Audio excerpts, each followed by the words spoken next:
বাবুকে নিয়েই ঘুম থেকে উঠে ওকে খাইয়ে দাইয়ে আমরা মা বেটা মিলে একটু শপিংয়ে চলে গেলাম একটু কিছু কেনাকাটা করার জন্য।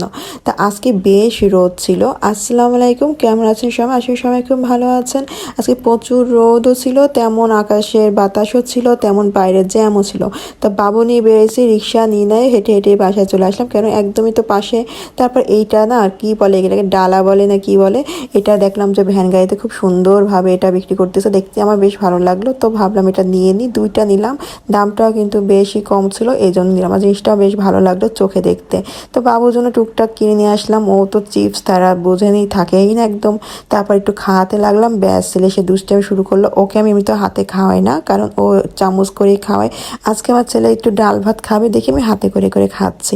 আর সে তো এই যে পুরো বাসাতে দুষ্টামি করতে করতে এটা চুলকাতে রক্ত বের করে দিয়েছে। পরে আমাকে ইশারা করে বলছে একটু হলুদ দিতে, মানে এর আগে একবার দিয়েছিলাম। আর এইগুলো 4 দিন পরে বুয়া আসার পর যে মাছ কুটাই নিলাম। আর এদিকে খাসি মাংসটা ভিজা দিই, যেহেতু শুক্রবার ছিল ভাবলাম খাসি মাংস রান্না করা যাক।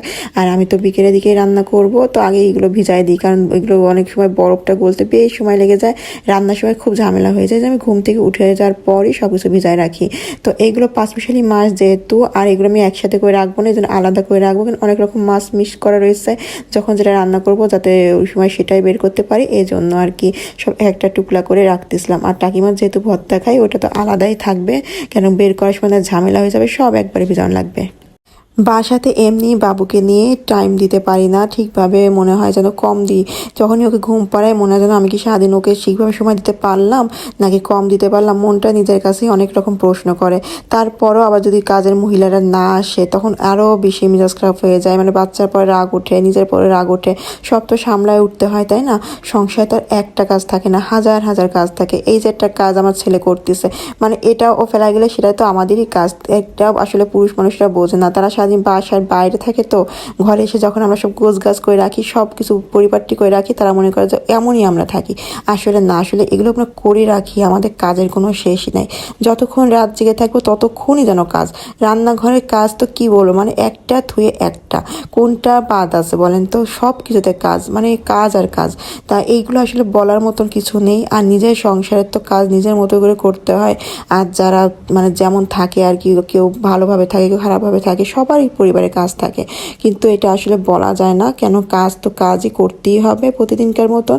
তো খাসির মাংসটা আমি সুন্দরভাবে এখানে কষায় নিলাম, আর ছোলাটাও এখানে খুব সুন্দরভাবে সিদ্ধ করে নিলাম। ছোলাটা বেশ একটু খারাপ ছিল, 2 রকম ছোলা মিশানো ছিল, সিদ্ধর পর আমি দেখি যে দুটো 2 রকম হয়েছে।